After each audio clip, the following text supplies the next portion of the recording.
Hello students. आज के class में मैं आपको जनरेशन्स ऑफ कंप्यूटर मतलब कि कंप्यूटर की पीढ़ियाँ के बारे में बताऊंगी। तो आइए देखते हैं कंप्यूटर की पीढ़ियाँ। वैसे तो कंप्यूटर का जो शुरुआत है 1940 में ही हो गया था, पर सन 1946 में जो पहला इलेक्ट्रॉनिक कंप्यूटर बना था जिसका नाम है ENIAC, जिसमें वैक्यूम ट्यूब का प्रथम प्रयोग भी किया गया था। ENIAC कंप्यूटर की शुरुआत ने कंप्यूटर के विकास को एक आधार प्रदान किया। कंप्यूटर के विकास के इस क्रम में और भी कई महत्वपूर्ण डिवाइसेस की सहायता से कंप्यूटर ने आज तक की यात्रा तय की। इस विकास के क्रम को हम कंप्यूटर में हुए मुख्य परिवर्तन के आधार पर निम्नलिखित 5 पीढ़ियों में बांटते हैं।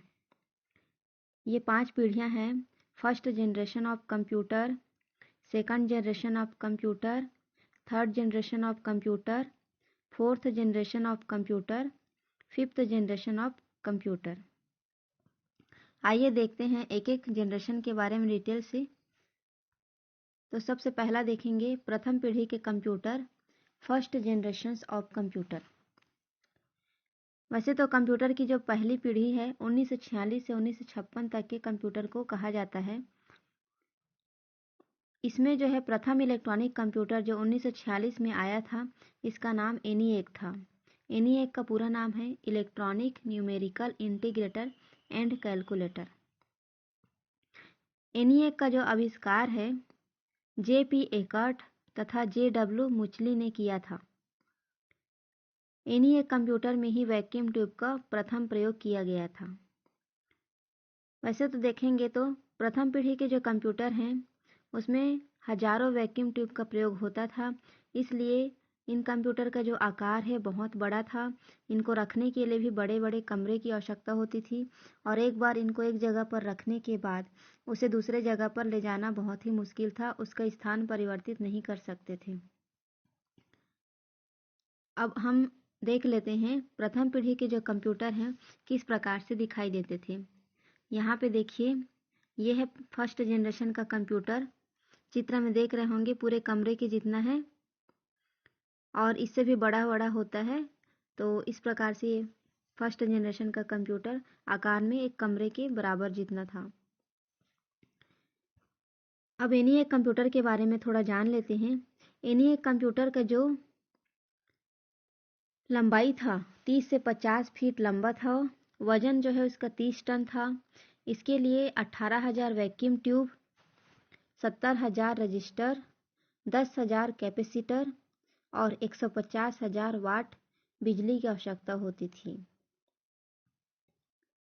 अब हम प्रथम पीढ़ी के जो कंप्यूटर हैं उनके कुछ उदाहरण देख लेते हैं। Examples of first generation of computer. यहाँ पे देखिए एडसेक। एडसेक का पूरा नाम होता है electronic delay storage automatic calculator. इसके अलावा एडवैक भी होता है। एडवैक का पूरा नाम है electronic discrete variable automatic computer. अगला देखते हैं यूनिवैक। यूनिवैक का पूरा नाम है यूनिवर्सल ऑटोमेटिक कंप्यूटर। यूनिवैक 1 भी है। IBM 701। IBM का पूरा नाम है international business machine corporation. IBM 650 भी है। ये प्रथम पीढ़ी के जो कंप्यूटर हैं, जो फर्स्ट जनरेशन में जो बनाए गए कंप्यूटर हैं, उनके नाम हैं। अब हम प्रथम पीढ़ी के कंप्यूटर के कुछ गुण देख लेते हैं। Advantages of first generation of computer. यहाँ पे देखिए पहला नंबर है, इन कंप्यूटर में मुख्यतः वैक्यूम ट्यूब अर्थात निर्वात नली का प्रयोग किया गया था। वैक्यूम ट्यूब को ही निर्वात नली कहा जाता है।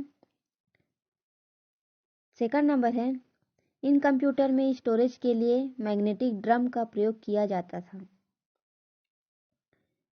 अगला है, डाटा सुरक्षित रखने के लिए पंच कार्ड का प्रयोग होता था। इस पीढ़ी के कंप्यूटर में मशीन तथा असेंबली भाषा का प्रयोग करते थे। जहां सभी कमांड तथा डाटा 0 तथा 1 में दिए जाते थे। आइए अब हम देखते हैं प्रथम पीढ़ी के कंप्यूटर के अभाव मतलब कि disadvantages of first generation of computer. यह कंप्यूटर जो है आकार में एक कमरे के बराबर थे। देख सकते हैं आप कंप्यूटर को बताई थी कितने बड़े बड़े हैं, मतलब पूरे कमरे के जितना बराबर रहता है।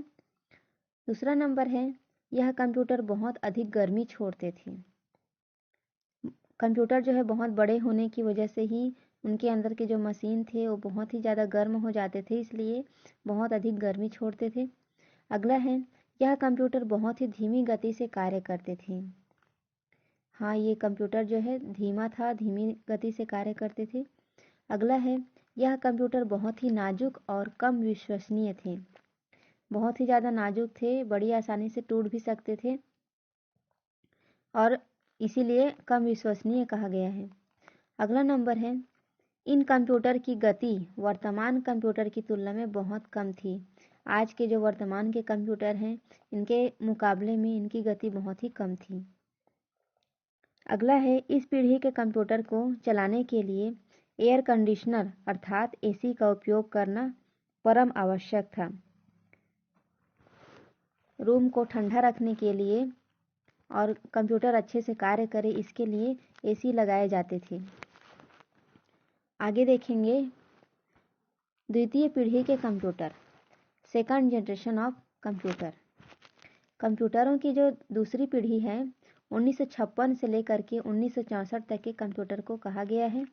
इस पीढ़ी के जो कंप्यूटर हैं इसमें वैक्यूम ट्यूब के स्थान पर ट्रांजिस्टर का प्रयोग किया गया था और ये जो ट्रांजिस्टर हैं वैक्यूम ट्यूब से बहुत ही बेहतर थे। ट्रांजिस्टर इस पीढ़ी का मुख्य घटक था। ट्रांजिस्टर का आविष्कार विलियम शॉकले तथा उनकी सहयोगी वैज्ञानिक टीम ने 1947 में अमेरिका में ट्रांजिस्टर का आविष्कार किया था। ट्रांजिस्टर का आविष्कार दूसरी पीढ़ी के कंप्यूटर के लिए वरदान साबित हुआ क्योंकि ट्रांजिस्टर का उपयोग होने से कंप्यूटर के क्षेत्र में बहुत बड़ी क्रांति सामने आई थी। इस पीढ़ी में कंप्यूटर का उपयोग करना पहले से आसान हो गया था। द्वितीय पीढ़ी के जो कंप्यूटर हैं उनका आकार प्रथम पीढ़ी की तुलना में कम हो गया था और इनकी जो प्रोसेसिंग की गति है वो भी बढ़ गई थी। इस कारण इनका उपयोग प्रथम पीढ़ी की तुलना में अधिक होने लगा। अब हम द्वितीय पीढ़ी के कंप्यूटर का चित्र देख लेते हैं। यहाँ पे देख सकते हैं आप, ये सेकंड जनरेशन के कंप्यूटर का चित्र है। तो पहला जो पीढ़ी था उसका जो कंप्यूटर था बहुत ही बड़ा था, एक कमरे के आकार जितना था, लेकिन दूसरी पीढ़ी में बहुत ही छोटा हो गया है। अब हम दूसरी पीढ़ी के कंप्यूटरों के कुछ नाम जान लेते हैं। Examples of second generation of computer यहाँ पे देखेंगे। IBM 7094, IBM का पूरा नाम बताई थी मैं आपको, इंटरनेशनल बिजनेस मशीन कारपोरेशन। अगला है यूनिवैक 1108। अगला है हनीवेल 400, CDC 1604 और है CDC 3600। ये द्वितीय पीढ़ी के कंप्यूटर हैं। अब हम द्वितीय पीढ़ी के कंप्यूटर के गुण देख लेते हैं। Advantages of second generation of computer. द्वितीय पीढ़ी में ट्रांजिस्टर का उपयोग होने से कंप्यूटर का आकार पहले की तुलना में छोटा हो गया था। वैक्यूम ट्यूब के स्थान पर ट्रांजिस्टर का प्रयोग हुआ था और इसी वजह से कंप्यूटर का जो आकार है वो बहुत ही छोटा हो गया था। दूसरा नंबर है द्वितीय पीढ़ी के कंप्यूटर की गति अधिक थी और ये विश्वसनीय भी थी। पहली पीढ़ी के मुकाबले में इनकी गति जो है तेज थी और विश्वसनीय भी थे। अगला है डाटा सुरक्षित रखने के लिए पंच कार्ड के साथ साथ मैग्नेटिक टेप और डिस्क का प्रयोग होता था। अगला नंबर है कंप्यूटर में डाटा संग्रहित रखने के लिए मैग्नेटिक ड्रम के स्थान पर मैग्नेटिक कोर मेमोरी का प्रयोग होता था।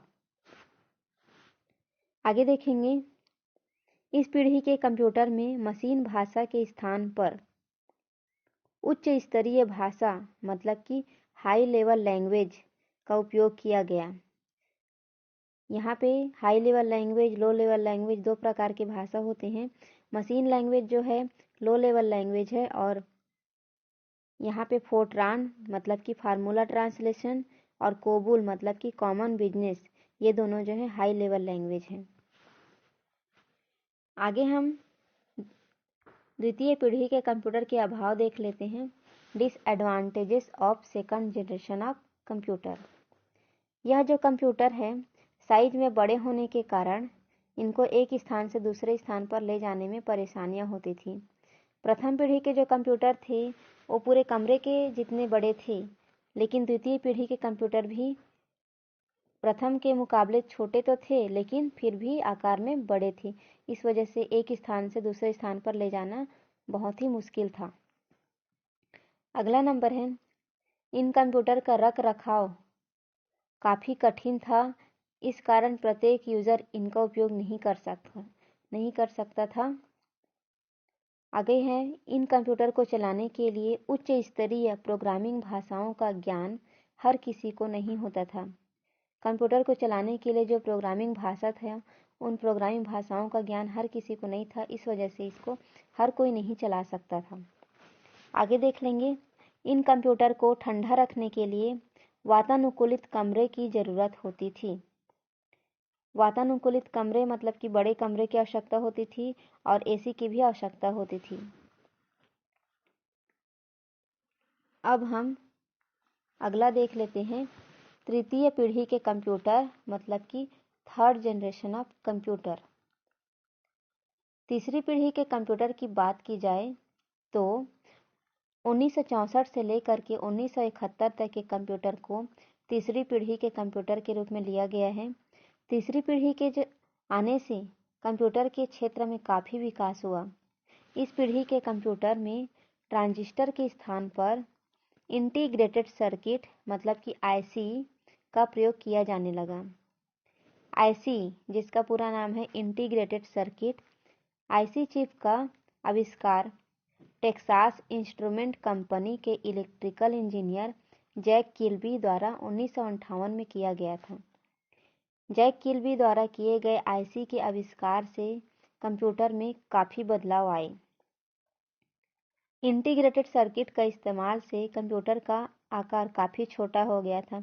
जी हाँ, ट्रांजिस्टर के स्थान पर इंटीग्रेटेड सर्किट का इस्तेमाल होने लगा था और इस वजह से कंप्यूटर का जो आकार है बहुत ही छोटा हो गया था। और इस पीढ़ी के कंप्यूटर की स्पीड पिछली दोनों पीढ़ी के कंप्यूटर की अपेक्षा तेज भी हो गई थी। इसके द्वारा दिए गए रिजल्ट अधिक विश्वसनीय हो गए और इनका जो रख रखाव है वो भी काफ़ी आसान हो गया था। आगे हम तीसरी पीढ़ी के कंप्यूटर का चित्र देख लेते हैं। ये देख सकते हैं आप, ये द्वितीय पीढ़ी के कंप्यूटर से काफ़ी छोटा है। अब हम तृतीय पीढ़ी के जो कंप्यूटर हैं उनके एग्जाम्पल जान लेते हैं। Examples of third generation of computer, क्या क्या कंप्यूटर बनाए गए थे तीसरी पीढ़ी में। तो पहला है प्रोग्रामेबल डाटा प्रोसेसर 1 जिसको बोलते हैं PDP 1। दूसरा नंबर है PDP 5। तीसरा नंबर है PDP 8। अगला है ICL 2903 और ICL 1900। अगला है यूनिवैक 1108। ये सारे कंप्यूटर तीसरी पीढ़ी के कंप्यूटर हैं। अब हम तीसरी पीढ़ी के कंप्यूटर के गुण देख लेते हैं। तीसरी पीढ़ी के जो कंप्यूटर हैं उनमें ट्रांजिस्टर के स्थान पर जब आईसी चिप का प्रयोग किया गया तो कंप्यूटर काफ़ी आसान हो गया था। द्वितीय पीढ़ी की अपेक्षा यह अधिक विश्वसनीय भी हो गए थे। अगला नंबर है उच्च स्तरीय भाषा का प्रयोग तीसरी पीढ़ी में किया जाने लगा। उच्च स्तरीय भाषा मतलब कि हाई लेवल लैंग्वेज जिसमें कोबोल, फोर्ट्रान, बेसिक ये सारे आते हैं। आगे मैं इन लैंग्वेज के बारे में आपको बताऊंगी, लो लेवल और हाई लेवल क्या क्या लैंग्वेज होते हैं इनके बारे में। अब हम आगे देख लेते हैं। कार्य करने की प्रोसेस फास्ट हो गई, इसका जो स्पीड है बहुत ही ज़्यादा हो गया। पहली और दूसरी पीढ़ी के मुकाबले में बहुत ज़्यादा स्पीड हो गया। अगला नंबर है, प्रथम और द्वितीय पीढ़ी के कंप्यूटर के स्थान पर इन कंप्यूटर का रख रखाव बहुत आसान हो गया। इनको आसानी से एक स्थान से दूसरे स्थान पर ले जा सकते थे और इनका रख रखाव बहुत ही आसान हो गया था। अगला नंबर है, इस पीढ़ी के कंप्यूटर को नियंत्रित करने के लिए, मतलब कि कंट्रोल करने के लिए ऑपरेटिंग सिस्टम का प्रयोग किया जाने लगा। पहले के कंप्यूटर में ऑपरेटिंग सिस्टम नहीं थे। पहले का जो कंप्यूटर था उसमें डॉस था, मतलब कि डिस्क ऑपरेटिंग सिस्टम था। आगे देखेंगे, ऑपरेटिंग सिस्टम का प्रयोग शुरू होने से सिस्टम के सभी आंतरिक कार्य ऑटोमेटिक हो गए। अब हम आगे तृतीय पीढ़ी के कंप्यूटर के अभाव देख लेते हैं। Disadvantages of third generation of computer. पहला, एयर कंडीशनर वातावरण की आवश्यकता। एयर कंडीशनर मतलब कि एसी, तो एसी की आवश्यकता थी तीसरी पीढ़ी के कंप्यूटर में भी। पहली और दूसरी में तो थी ही, तीसरी पीढ़ी के कंप्यूटर में भी एसी की आवश्यकता थी। आगे देखेंगे, ये कंप्यूटर केवल विशेष उद्देश्य को पूरा करते थे। इन्हें जिस कार्य के लिए बनाया गया था उसी कार्य को करते थे, क्योंकि ये कमांड के ऊपर आधारित थे। कमांड जो दिया जाता था वही कार्य किया जाता था और इसे हर कोई चला भी नहीं पाता था। आगे देखेंगे, आईसी मतलब कि इंटीग्रेटेड सर्किट चिप के निर्माण के लिए आवश्यक तकनीक जटिल थी। इसका जो निर्माण था बहुत ही कठिन था, जटिल था। इस वजह से ये कंप्यूटर के डिसएडवांटेज कहलाते हैं। आगे देख लेंगे, चतुर्थ पीढ़ी के कंप्यूटर मतलब कि फोर्थ जनरेशन ऑफ कंप्यूटर। तो चौथी पीढ़ी के जो कंप्यूटर हैं, सन 1971 से लेकर के 1985 के बीच के कंप्यूटर को कहा गया है। यहाँ पर आईसी चिप के स्थान पर VLSI मतलब कि very large scale integrated chip का प्रयोग किया गया, जिसे माइक्रो प्रोसेसर कहा जाता है। ये जो आईसी है इसी को और ज़्यादा विकसित किया गया और ज़्यादा मॉडिफाई किया गया और उसको VLSI का नाम दिया गया। इसलिए यहाँ पे आईसी के स्थान पर VLSI का प्रयोग किया जाता है और इसी को ही माइक्रो प्रोसेसर कहा जाता है।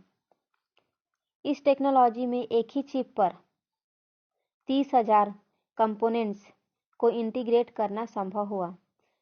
एक ही चिप है, उसके अंदर में 30,000 कंपोनेंट को डाला गया है और उसका नाम है VLSI मतलब कि very large scale integrated circuit. आगे देखेंगे, VLSI के आने से सेंट्रल प्रोसेसिंग यूनिट को एक ही चिप पर लाना संभव हो गया। इस पीढ़ी के कंप्यूटर में ग्राफिकल यूजर इंटरफेस मतलब कि GUI पर आधारित ऑपरेटिंग सिस्टम का प्रयोग किया गया। मतलब कि जो पहले के ऑपरेटिंग सिस्टम थे वो डॉस आधारित थे। डॉस का मतलब होता है डिस्क ऑपरेटिंग सिस्टम,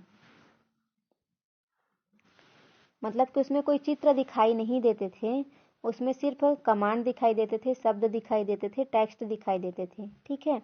लेकिन ग्राफिकल यूजर इंटरफेस जो कि चौथी पीढ़ी में प्रयोग किया गया था, जिसे GUI कहा जा रहा है, इसमें क्या है, चित्र भी दिखाई देने लग गए, जिसको हम लोग आजकल आइकॉन के नाम से जानते हैं। अर्थात यह अंक गणितीय और लॉजिकल कार्य करने के लिए भी बहुत ही आसान थे। इससे जो है कार्य करना बहुत ही आसान हो गया। माइक्रो प्रोसेसर के आने से कंप्यूटरों को माइक्रो कंप्यूटर का रूप मिला। MITS कंपनी द्वारा बनाया गया पहला माइक्रो कंप्यूटर अल्टार 800 था। इन कंप्यूटरों को समझना बहुत ही आसान हो गया, इसलिए इन कंप्यूटरों को यूज़र फ्रेंडली कहा गया। मतलब कि पहले के जो कंप्यूटर थे वो डिस्क ऑपरेटिंग सिस्टम मतलब कि डॉस आधारित थे, उनको हर कोई नहीं चला सकता था। परंतु चौथी पीढ़ी के कंप्यूटर जो है ग्राफिकल यूजर इंटरफेस आधारित ऑपरेटिंग सिस्टम थे, इसलिए इसे हर कोई चला सकता था, क्योंकि इसमें चित्र दिखाई देते थे, इसलिए इन कंप्यूटरों को यूज़र फ्रेंडली कहा गया। अब हम चौथी पीढ़ी के कंप्यूटर का चित्र देख लेते हैं। ये देखिए, ये है 4th जनरेशन के कंप्यूटर। देख सकते हैं आकार कितना छोटा हो गया है और इसे हर कोई चला सकता था और ये यूज़र फ्रेंडली है, मतलब कि इसे कोई भी आम व्यक्ति चला सकता था। अब हम चतुर्थ पीढ़ी के कंप्यूटर के उदाहरण देख लेते हैं। Example of 4th generation of computer. कौन कौन से कंप्यूटर थे जो चतुर्थ पीढ़ी में बनाए गए थे? पहला नंबर है IBM 4341। दूसरा है DEC 10। अगला है स्टार 1000। ZX spectrum PDP 11। मैसिंटोश। अगला है क्रे 1 जिसको सुपर कंप्यूटर कहते हैं। दूसरा है क्रे XMP, ये भी सुपर कंप्यूटर का ही नाम है। तो 4th जनरेशन में ही सुपर कंप्यूटर बनना स्टार्ट हो गया था। अब हम चतुर्थ पीढ़ी के कंप्यूटर के गुण देख लेते हैं। Advantages of 4th generation of computer. इस पीढ़ी के कंप्यूटर में VLSI चिप का प्रयोग किया गया, जिससे कंप्यूटर का आकार बहुत ही छोटा हो गया। जी हाँ, VLSI मतलब कि very large scale integrated circuit chip का प्रयोग किया गया और इससे कंप्यूटर में अद्भुत कमी आई थी, आकार उसका बहुत ही छोटा हो गया था। अगला नंबर है डाटा को सुरक्षित रखने के लिए मैग्नेटिक कोर के स्थान पर सेमीकंडक्टर मेमोरी का प्रयोग होने लगा। मैग्नेटिक कोर के स्थान पर सेमीकंडक्टर मेमोरी का प्रयोग करने लगे डाटा को स्टोर करने के लिए। अगला है इस पीढ़ी में ऑपरेटिंग सिस्टम के साथ साथ कार्य करने के लिए कई एप्लीकेशन प्रोग्राम सॉफ्टवेयर तैयार हुए, जैसे कि वर्ड प्रोसेसिंग, स्प्रेडशीट, डाटाबेस आदि में कार्य करना आसान हुआ। यहाँ पर वर्ड प्रोसेसिंग का मतलब होता है MS वर्ड, जिसमें कोई भी लेटर टाइप किया जाता है या कोई भी रिकॉर्ड एंट्री की जाती है। दूसरा है स्प्रेडशीट। स्प्रेडशीट का मतलब होता है एक्सेल का सीट जिस पर कोई भी टेबल तैयार किया जाता है। डाटाबेस भी एक्सेल के जैसा ही होता है, इसमें भी कोई डाटा तैयार किया जाता है। तो ये सब कार्य करना बहुत ही आसान हो गया। तो इसमें ऑपरेटिंग सिस्टम में एप्लीकेशन प्रोग्राम भी शामिल हो गए थे। आगे है इन कंप्यूटर की जो कीमत है कम होने के कारण अधिक उपयोग होने लगा। ये जो कंप्यूटर हैं आम इंसान की पहुंच में आ गए थे और इनका जो मूल्य है वो भी कम हो चुका था। इस वजह से इसे कोई भी आम इंसान खरीद सकता था। इस वजह से ये बहुत ज़्यादा उपयोग भी होने लगा और ये यूज़र फ्रेंडली भी है, इसे कोई भी चला सकता था। इस वजह से भी बहुत अधिक उपयोग होने लगा। अगला नंबर है इन कंप्यूटर को बहुत कम एयर कंडीशनर वातावरण की आवश्यकता होती थी। कंप्यूटर के आकार में अद्भुत कमी होने के कारण AC की आवश्यकता तो थी, लेकिन बहुत ही कम एयर कंडीशनर की आवश्यकता थी, मतलब कि ज़्यादा गर्म नहीं होते थे कंप्यूटर, इसलिए कम एयर कंडीशनर की आवश्यकता होती थी। आगे देखेंगे चतुर्थ पीढ़ी के कंप्यूटर के अभाव। Disadvantages of 4th generation of computer. Micro processor chip के खराब होने की संभावना अधिक होती थी। इसमें जो है चिप जो है खराब हो सकते थे, तो इसकी संभावना थी।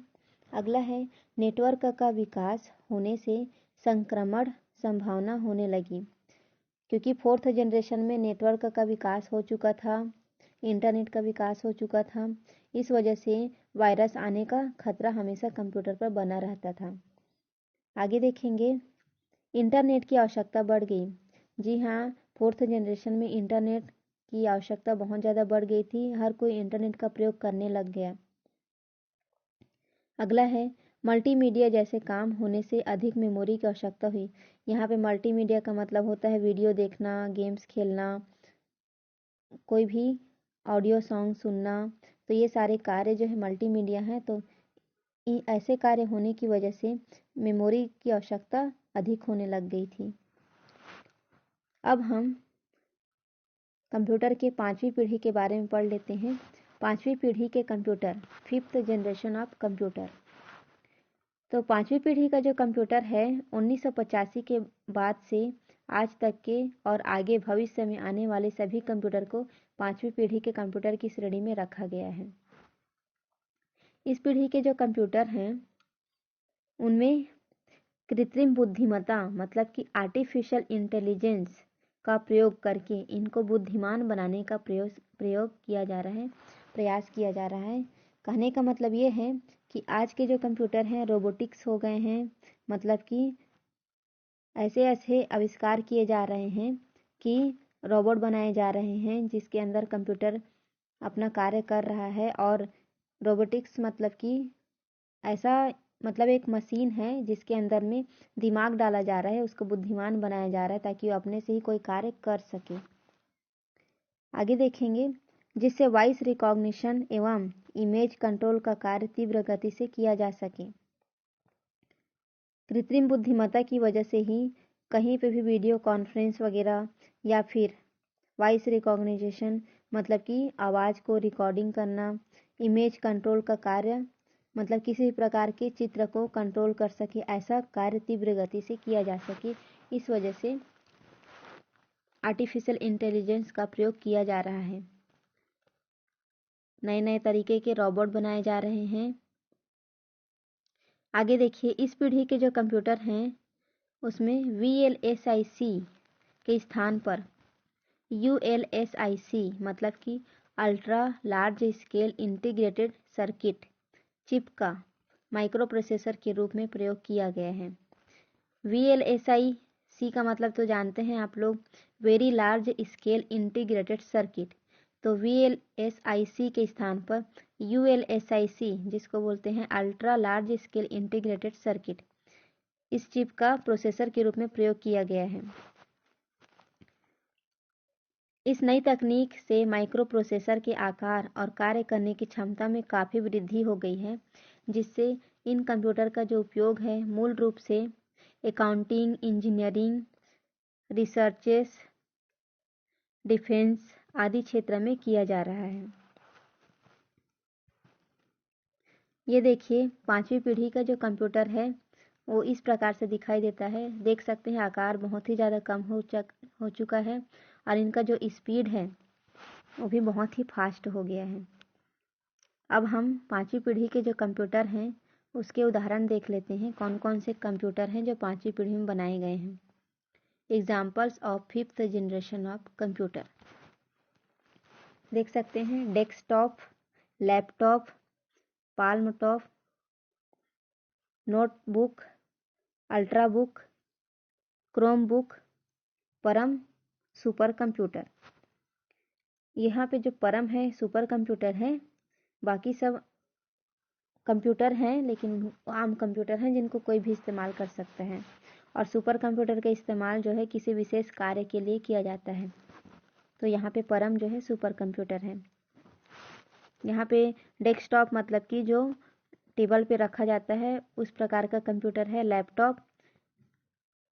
लैपटॉप के बारे में तो जानते ही होंगे, जिसको आसानी से एक जगह से दूसरे जगह पे ले जा सकते हैं। पाम टॉप मतलब कि ये भी हथेली के जितना छोटा कंप्यूटर है। नोटबुक भी एक प्रकार का कंप्यूटर ही है, छोटा साइज में आता है। अल्ट्रा बुक भी छोटा कंप्यूटर है, क्रोम बुक भी छोटा है। अब हम 5वीं पीढ़ी के कंप्यूटर के गुण देख लेते हैं। Advantages of 5th generation of computer. In computer का जो साइज है बहुत छोटा होने के कारण इन्हें एक स्थान से दूसरे स्थान पर ले जाना बहुत ही आसान हो गया है। देख सकते हैं, अभी मैं आपको कंप्यूटर का आकार दिखाई हूँ कितना छोटा हो गया है, तो इसे एक जगह से दूसरे जगह पर ले जाना बहुत ही आसान हो गया। पहले की तुलना में इन कंप्यूटरों की हीटिंग कम होने के कारण मतलब कि गर्मी कम होने के कारण इन कंप्यूटरों पर कई घंटों तक एक साथ कार्य किया जा सकता है। अगला है, इस पीढ़ी के कंप्यूटर का मल्टीमीडिया के क्षेत्र में बहुत विकास हुआ है, जैसे कि साउंड, इमेज, टेक्स्ट ग्राफ, ये सब मल्टीमीडिया कहलाते हैं। साउंड हो गया, इमेज, टेक्स्ट, ग्राफ, ये सारे मल्टीमीडिया हैं। तो इनके क्षेत्र में जो है 5वीं पीढ़ी के कंप्यूटर का बहुत ही ज़्यादा विकास हुआ है, प्रयोग हुआ है। आगे देखेंगे, इन कंप्यूटर में एएल मतलब कि आर्टिफिशियल इंटेलिजेंस की सुविधा होने के कारण इनमें निर्णय लेने की क्षमता स्वयं होती है। अभी मैं आपको आर्टिफिशियल इंटेलिजेंस के बारे में बताई हूँ, जो नए कृत्रिम बुद्धिमत्ता बोलते हैं जिसको, नए नए प्रकार के रोबोट जो बनाए जा रहे हैं ये सब आर्टिफिशियल इंटेलिजेंस ही कहलाते हैं। जहाँ पे आप देख सकते हैं रोबोट क्या कार्य करता है, वो खुद से ही उसको जो भी कमांड दिया जाता है वो कार्य पूरा कर देता है। और बड़े बड़े शहरों नहीं बोलेंगे, बड़े बड़े जगहों पे बोल सकते हैं या विदेशों में बोल सकते हैं, रोबोट से ही कार्य करवाए जाते हैं। नए नए तरीके का रोबोट बनाए जा रहे हैं। तो ये सब आर्टिफिशियल इंटेलिजेंस ही हैं जो स्वयं निर्णय लेने की क्षमता रखते हैं, जिनको दिमाग प्रदान किया जाता है। आगे देखेंगे, 5वीं पीढ़ी के जो कंप्यूटर हैं इनकी स्टोरेज क्षमता बहुत ज़्यादा होती है। ये अधिक से अधिक डाटा को स्टोर करके रख सकते हैं। कितना भी हो, इनका भंडारण क्षमता कम नहीं होता है, बहुत ज़्यादा होता है। इस वजह से इनकी स्टोरेज क्षमता बहुत ज़्यादा होती है। आगे देखेंगे, इस पीढ़ी के जो कंप्यूटर हैं इनमें हाई लेवल लैंग्वेज मतलब कि उच्च स्तरीय भाषा का प्रयोग किया जाता है। अब हाई लेवल लैंग्वेज कौन कौन से हैं, जैसे कि C++, ASP.NET, जावा, पाइथन आदि। आगे, इस पीढ़ी में मुख्य रूप से भारत में निर्मित परम सुपर कंप्यूटर शामिल हैं।